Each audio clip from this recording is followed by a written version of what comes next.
Guys, welcome back to my online classes. और इसमें मैं आज स्टूडेंट्स और एम्प्लॉयज़ और टीचर्स जिसने भी अपना जो है स्टडी के लिए टाइम टेबल बनाना है उनके लिए मैं वीडियो लेकर आई हूँ। और मेरी वीडियो के अंत तक जुड़े रहिए और इसमें मैं काफ़ी अच्छे आपको टिप्स बताऊंगी कि किस तरीके से आप अपने टाइम टेबल को बना सकते हैं। और ये जो वीडियो है वो वर्किंग गाइज है, चाहे वो स्टूडेंट्स है, चाहे वो कॉम्पिटिटिव एग्जाम वाले स्टूडेंट्स हैं, वो सारे जो है इस टाइम टेबल को फॉलो कर सकते हैं। तो इसमें मेरा फर्स्ट टिप ये रहेगा, make a list of your responsibilities. Because अगर मैं आपको अभी अपना टाइम टेबल शेयर करूंगी तो मेरी जो रिस्पॉन्सिबिलिटीज है पूरे दिन में मैं क्या करती हूँ, कौन सा मेरी टाइमिंग होती है, उस तरीके से क्या है मैंने अपना टाइम टेबल बनाया है। और आपकी जो रिस्पॉन्सिबिलिटीज है वो अलग है। तो सबसे पहले आपने करना क्या है, make a list of your responsibilities. For example कोई जॉब करता है तो सुबह से 9 से 5 बजे तक वो जॉब करता है, उसके बीच में वो अपनी स्टडी नहीं कर सकता। तो वो अपना टाइम टेबल किस हिसाब से बनाएगा, या तो वो सुबह के टाइम फ्री होगा या वो शाम के टाइम पे फ्री होगा। तो सबसे पहला काम स्टूडेंट्स और जो भी है एम्प्लॉय है या कॉम्पिटिटिव एग्जाम वाला जो भी स्टूडेंट है वो क्या है, पहले अपनी लिस्ट बनाएगा अपनी रिस्पॉन्सिबिलिटीज का। सेकंड रहेगा, collect all syllabus assignment information. और जब भी आप किसी भी चीज की तैयारी करते हैं तो सबसे पहले आपको जरूरत होती है आपके सिलेबस की। बिकॉज अगर आपके पास सिलेबस नहीं होगा तो आपको यही नहीं पता होगा कि कितने टाइम तक हमने ये कवर करना है और कब तक हमारा ये कवर होगा और कितने हमें एफर्ट्स करने पड़ेंगे और कौन से इजी सब्जेक्ट है और किस पे हमने कितना टाइम देना है। तो सेकंड जो आपका रहेगा वो होगा, collect all syllabus and assignments.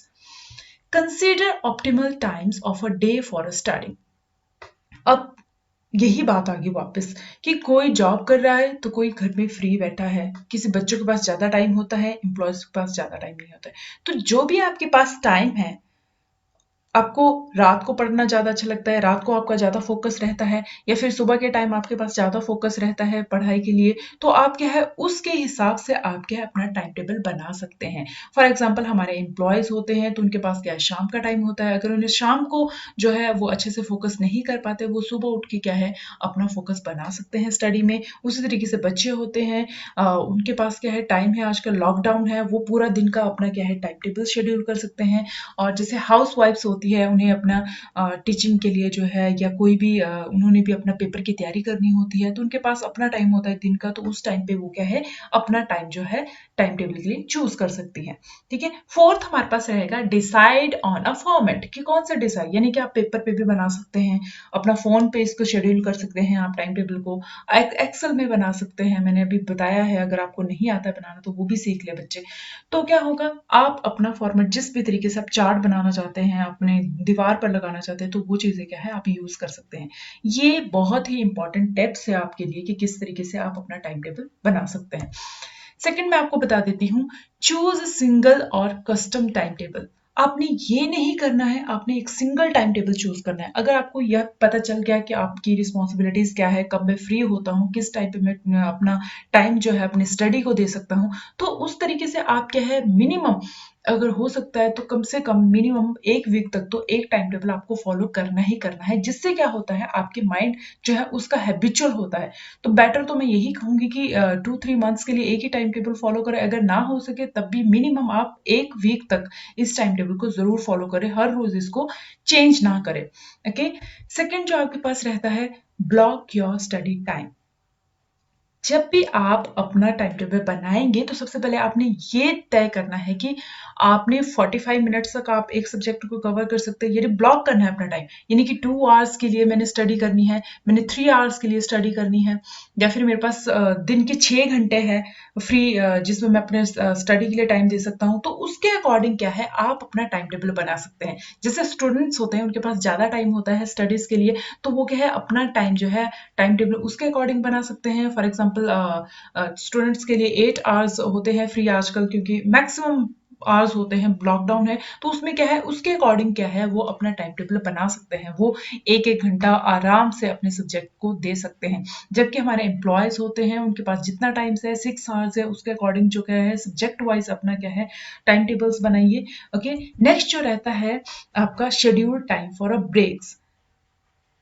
जब आप कभी भी टाइम टेबल बनाते हैं तो ब्रेक्स का जरूर ध्यान रखिए। और ब्रेक्स आप कितनी देर, 10 मिनट्स, 15 मिनट्स, इससे ज़्यादा तो कोई ज़रूरत नहीं होती है, बिकॉज़ जो कॉम्पिटिटिव एग्ज़ाम्स वाले होते हैं, काफ़ी आईएएस, आईपीएस वाले जो स्टूडेंट्स होते हैं, उनके लिए ब्रेक्स के लिए मैं काफ़ी अच्छा एक टिप देती हूँ कि जब भी आपको लगे ऐसा कि आप एक सब्जेक्ट को पढ़ रहे हैं, आप उससे क्या है थोड़ा-सा थक गए हैं, तो आप क्या करें, दूसरा जो इंटरेस्टिंग सब्जेक्ट है, वो आप उस टाइम पे रीड कर सकते हैं 15 टू 20 मिनट्स। तब तक क्या है, आपकी ब्रेक भी हो जाएगी और वो टाइम भी आपका यूटिलाइज़ हो जाएगा। रही बात स्टूडेंट्स की, जो स्कूल के बच्चे हैं, उनके लिए क्या है, अगर वो ब्रेक लेते भी हैं 10 मिनट्स की, तो उनको मैं ये ज़रूर बोलूँगी कि उस टाइम पे आप सोशल नेटवर्किंग यूज़ ना करें, क्योंकि अगर आप 10 मिनट्स के लिए सोशल नेटवर्किंग यूज़ करेंगे, तो आपका इंटरेस्ट उसी में ही बन जाएगा और उसमें क्या होगा, आपका जो है 1 घंटा, 2 घंटे या फिर आप टीवी लगे देखने या फिर कुछ भी आप कोई भी शॉर्ट वीडियो देखने लग जाए ब्रेक में, that is not for a good. तो आपके लिए यही टिप्स है, जब भी आपने ब्रेक लेनी है, तो आप कोई ड्राइंग आपको अच्छी लगती है या फिर आपको कोई हॉबीज़ है, उसमें क्या है, आपने क्या करना है, उसी को ही चूज़ करना है, रिलैक्स करना है सिर्फ माइंड को दूसरी तरफ डाइवर्ट नहीं करना है, उससे क्या होगा, डिस्ट्रैक्ट हो जाएगा माइंड। तो आपने करना क्या है, अपने शेड्यूल जो है, वो टाइम का जो उसमें ब्रेक लेकर लेनी है 10 मिनट की, 15 मिनट की, या फिर आप दूसरे सब्जेक्ट को भी चेंज कर सकते हैं। ओके, तो नेक्स्ट मैं बता देती हूँ, जब भी आप टाइम टेबल बनाएं, तो आपको ज़रूरी है कि उसमें आपके जितने भी सब्जेक्ट है वो इंक्लूड हो, क्योंकि अगर आप जो है एक ही सब्जेक्ट पे फोकस करेंगे, तो प्रॉब्लम क्या होगी कि आप बाकी जो सब्जेक्ट है उसको एग्जाम टाइम पे कवर नहीं कर पाएंगे। इसीलिए आपने जब भी टाइम टेबल बनाना है, तो 1 घंटे के लिए अगर आप एक एक घंटा अगर एक एक सब्जेक्ट के लिए दे रहे हैं, अगर आपको कोई सब्जेक्ट इजी लग रहा है, भले ही आप उसे हाफ एन आवर दीजिए, बट आपने क्या है, उसको टाइम टेबल में इंक्लूड जरूर करना है। That is very important. Using the time table, that is main thing. हम क्या करते हैं, फॉरकास्टिंग कर लेते हैं, आज हम टाइम टेबल बना देते हैं, नेक्स्ट वीक से हम उसे यूज करेंगे, दैट इज नॉट गुड। आपने करना क्या है, टाइम टेबल बनाया है, भले ही आप उस टाइम टेबल का फॉर एग्जांपल 6 आवर्स आपके पास है, भले आप 2 आवर्स यूज करें, बट आपने स्टार्ट करना है। जैसे आप धीरे धीरे स्टार्ट करेंगे, तो आपका माइंड हैबिचुअल हो जाता है। एक बच्चा होता है, उसको हम ब्रश करना सिखाते हैं, तो उसे स्टार्टिंग में ब्रश पकड़ना भी बुरा लगता है, तो वो हैबिचुअल हो जाता है। हम कि सुबह उठते हैं, ब्रश पकड़ते हैं, उसी तरीके से क्या है, जिस तरीके से आप धीरे धीरे अपना टाइम टेबल यूज करेंगे, वैसे ही आपका माइंड धीरे धीरे हैबिचुअल हो जाएगा। और खुद को मोटिवेट करते रहिए, और खुद को जो है, आप मोटिवेट करने के साथ साथ आप खुद को अवार्ड भी दीजिए। आप खुद को रिग्रेट फील मत करवाइए, यानी कि फॉर एग्जांपल अगर आपने अपना टाइम टेबल हाफ यूज कर लिया, 6 आवर्स का टाइम टेबल बनाया, 3 आवर्स का आपने यूज कर लिया, फिर आप अपने खुद को ये चीज फील करवाएं कि हाँ, मैंने इतना टाइम टेबल यूज कर लिया है, कल तक मैं 4 आवर्स यूज करना, मैं अपने माइंड को है इसके हैबिचुअल बना दूं। धीरे धीरे क्या होगा, 3-4 डेज में इसका जो हमारा माइंड है वो इसका हैबिचुअल हो जाएगा, और धीरे धीरे हम अपने टाइम टेबल को फॉलो करने लग जाएंगे। अगर हम ये सोचेंगे कि हाँ, आज मैंने 2 ही घंटे किया, मेरे से ये नहीं हो रहा है, कल तक आप क्या करेंगे, 1 घंटा भी नहीं दे पाएंगे, क्योंकि आप सोचेंगे कि हाँ, ये मुझसे नहीं हो पाएगा। ऐसा नहीं सोचना है, आपने पॉजिटिव थिंकिंग रखनी है कि आज अगर मैंने 3 घंटे पढ़ा है, कि कितनी बड़ी बात है कि पहले मैं 1 घंटा भी नहीं पढ़ पा रहा था, और आज मैं क्या है, 3 घंटे पढ़ रहा हूं। तो खुद को रिवॉर्ड दीजिए उस चीज का कि यस, आज मैंने 3 घंटे जो क्या है अपना सिलेबस जो है कवर किया, कल तक मैं 4 घंटे, यानी कि मैं थोड़े दिन में इसमें हैबिचुअल हो जाऊंगा, और इससे क्या है, धीरे धीरे मेरी हैबिट बढ़ेगी, और मैं क्या है, अपना टाइम अपनी स्टडी के लिए निकाल पाऊंगा। तो इस तरीके से आप अपना टाइम टेबल बनाएं, कीप टू इट। ये नहीं है आपने टाइम टेबल को 1 वीक तक कवर किया और या फिर उसके बाद उसको छोड़ दिया आपने, इस तरीके से नहीं करना है, उस पर इंटरेस्ट बनाए रखना है।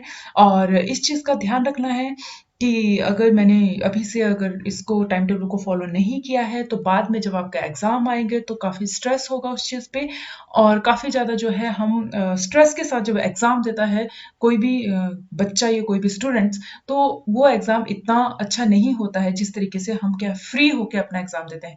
तो जैसे ही आप अपना टाइम टेबल अच्छे से कीप रखेंगे, अच्छे से उसको फॉलो करते रहेंगे, जब तक आपका एग्जाम आएंगे, आप फ्री होके अपना एग्जाम दे पाएंगे। तो इन चीजों का जरूर ध्यान रखें, डोंट स्ट्रेस अबाउट इट। जब भी आप टाइम टेबल बनाए, ये मत सोचे कि यार, कि कैसे होगा, हम कैसे फॉलो करेंगे इस चीज को। आप धीरे धीरे उसे स्टार्ट कीजिए, आपने 3 घंटे रखे हैं, एम्प्लॉय है कोई या स्टूडेंट है कोई, तो आप धीरे-धीरे स्टार्ट कीजिए। 1 हफ्ते तक जो है 1 वीक तक आपके उसके हैबिचुअल हो जाएँगे। एक बारी आप स्टार्ट कीजिए, कदम रखिए इस चीज़ के ऊपर। पहले आप जो भी आपको इंटरेस्टेड सब्जेक्ट लगते हैं या किसी के कौन-से तरीके से आपको ये चीज़ इंटरेस्टिंग लगती है, एक बार शुरू कीजिए। तब क्या है आप धीरे-धीरे जो है उस टाइम टेबल को जो है अच्छे से एन्जॉय होके आप उसको फ़ील करेंगे और यानी कि आप फ़ॉलो करेंगे। तो आपने करना क्या है, अपने गोल को सेट करना है। जब तक आप गोल को सेट नहीं करेंगे, तब तक आप टाइम टेबल को फ़ॉलो नहीं कर पाएँगे। बिकॉज़ अगर आप सोचेंगे कि अगर आप ये नहीं सोचेंगे कि हाँ, मैंने कौन-सा हम आपको यही नहीं पता है कॉम्पिटिटिव एग्ज़ाम की तैयारी कर रहे हैं, कौन-सा एग्ज़ाम है, क्या सिलेबस है, आप क्या करेंगे कल-कल कर करके और जब आपका एग्ज़ाम जैसे ही आएगा, आप क्या उसके ऊपर स्ट्रेस हो जाओगे। तो बेटर है कि पहले ही आप टाइम टेबल बनाएँ और उसको धीरे-धीरे फ़ॉलो कीजिए और आपका जो माइंड है वो भी उसका तब तक हैबिचुअल हो जाएगा।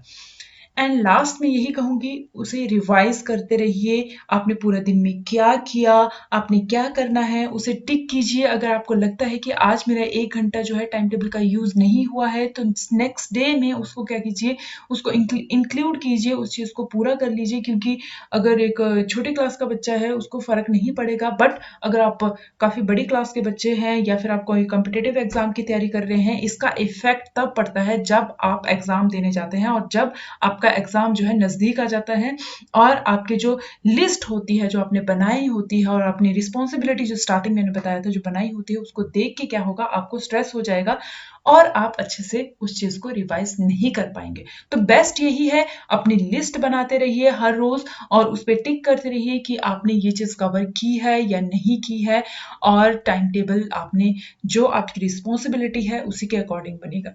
तो कुछ बच्चे ऐसे होते हैं, उनके पास बहुत सारे क्वेश्चंस होते हैं, तो मैं उनको डिस्कस कर लेती हूँ। How can I start studying regularly instead of forecasting? तो सबसे पहले यही चीज़ है, अपनी लिस्ट बनाइए कि मैंने करना क्या है दिन में। अगर मैंने 3 आवर्स का अगर मैंने स्ट्रिक्ट मैंने टाइम टेबल बनाया है, 8 आवर्स का स्ट्रिक्ट मैंने टाइम टेबल बनाया है, तो उसमें आपने लिस्ट बनानी है कि मुझे ये चीज़ें कवर करनी है और किस तरीके से कवर करनी है। ठीक है? उस तरीके से क्या है, आप ईज़ी और इंटरेस्टिंग वे से अपनी स्टडी को स्टार्ट कर लेंगे। ओके? और साथ में ये चीज़ देखिए कि आप किस तरीके से इंटरेस्टेड हो सीखने के लिए, तो वही चीज़ें आप वह मटेरियल जो है आप अपने पास रखिए। Got it? सेकंड रहा, how can I stop my self by using a social networking site and focus on studies? तो सबसे पहली बात यही मैं बताती हूँ कि फोकस ऑन योर गोल। पहले अपने गोल को सेट कीजिए, फिर उसके ऊपर फोकस कीजिए, फिर देखिए कि उन फोकस करने के बाद आपको ये भी पता होना चाहिए कि किस तरीके से मुझे उस गोल को अचीव करना है। आप खुद ब खुद उन सोशल नेटवर्किंग से दूर हो जाओगे। उसको सोशल नेटवर्किंग अपने यूज़ ही करनी है तो टाइम टेबल पे ऐड कीजिए कि मुझे 15 मिनट तक ये वाली जो है सोशल नेटवर्किंग मैंने यूज़ करनी है, उससे ज़्यादा मैं यूज़ नहीं करूँगा। अलार्म सेट कीजिए, चाहे कुछ भी कीजिए। सबसे मेन जो मैंने आपको बताया, जब भी आप ब्रेक लेंगे स्टडी के टाइम पे, तो प्लीज़ आप सोशल नेटवर्किंग पे मत जाइए क्योंकि वहाँ पर आपका क्या है, टाइम बहुत वेस्ट होगा। सेकंड, अगर आप बुक से स्टडी कर रहे हैं या फिर आप नोट से स्टडी कर रहे हैं, तो आप अपने जो है जो भी चीज़ें हैं सोशल नेटवर्किंग की या डिजिटल जो भी चीज़ें हैं, आप दूसरे रूम में रखिए और साथ में उनको जो है फ्लाइट मोड में स्विच ऑफ करके रख लीजिए। ठीक है? तो इस तरीके से क्या है, आप अपनी सोशल नेटवर्किंग साइट से दूर रह सकते हैं। How can I make a study time table for my self?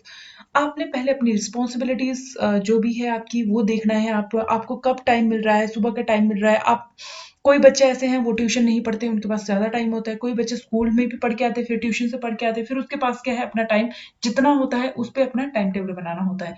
तो पहले आप अगर जो भी आपके पास फ्री टाइम है उसके अकॉर्डिंग अपना टाइम टेबल बनाइए और ये नहीं करना है कि अपने टाइम टेबल पे पढ़ते रहना है। उसमें अपने टाइम टेबल में अपना जो है सोशल नेटवर्किंग है, भले ही 15 मिनट्स उसको रखिए ताकि आपका पूरा ध्यान जो है ये ना हो कि आपका आप स्टडी कर रहे हो और आपका ध्यान सोशल नेटवर्किंग पे है। कौन मेरे को मैसेज कर रहा है, कौन क्या कर रहा है। एक स्पेसिफिक टाइम रख लो कि इस टाइम पे मैसेज आए रिप्लाई कर देंगे, उसके बाद जो है अगले दिन हम रिप्लाई करेंगे। ओके? अगर आपको सोशल नेटवर्किंग का इतना ही हैबिचुअल हो चुके हैं, तो धीरे-धीरे क्या है, आप उससे वापस आ जाओगे। और सेकंड थिंग ये रही कि जब भी आप अपनी जो लिस्ट बनाएँ उसको कंप्लीट करें। जैसे कि अगर आज आपका जो लिस्ट है वो कंप्लीट नहीं हुई, उसको कल इंक्लूड करें और सबसे पहले उसी को ही क्या है एक्स्ट्रा टाइम देके उसको कंप्लीट करें। क्योंकि इससे क्या होगा कि बाद में आपको स्ट्रेस नहीं फील होगा। How do I avoid sleeping? जब भी आप अपनी टाइम टेबल को फॉलो कर रहे होते हैं, तो आप मेडिटेशन कर सकते हैं, जिससे कि ऑक्सीजन मिले आपके। आप नींबू पानी पी सकते हैं, यानी कि आप इन चीज़ों का कम यूज़ करें, लाइक कॉफ़ी, ये चीज़ें हेल्थ के लिए अच्छी नहीं होती है। तो आपने करना क्या है, थोड़ा-सा घूम के आना है 5 मिनट बाहर हवा में या किसी भी तरीके, उस तरीके से आपने क्या करना है, अवॉइड कर सकते हैं स्लीपिंग के। ये नहीं है कि आपको नींद आ रही है, आप सोने जा रहे हैं और फिर आप क्या करते हैं, अपना फ़ोन पकड़ लेते हैं और उससे क्या है, सोशल नेटवर्किंग पे आप बैठ जाते हैं। तो वो that is not a good. ठीक है? अगर आपको थोड़ी नींद आ रही है, थोड़ा आपको कोई स्पोर्ट्स की गेम अच्छी लगती है, 5 मिनट तक आप 15 मिनट तक आप उसे खेल सकते हैं, प्ले कर सकते हैं, उसके बाद क्या है, वापस अपनी स्टडी पे आ सकते हैं। That is all about in this video. अगर आपको वीडियो अच्छी लगी हो, कौन-सा टिप्स आपको अच्छा लगा है, तो आप कमेंट में ज़रूर शेयर कीजिएगा और ज़रूर अपने फ्रेंड्स के साथ इन चीज़ों को, इस वीडियो को ज़रूर शेयर कीजिएगा। Thank you.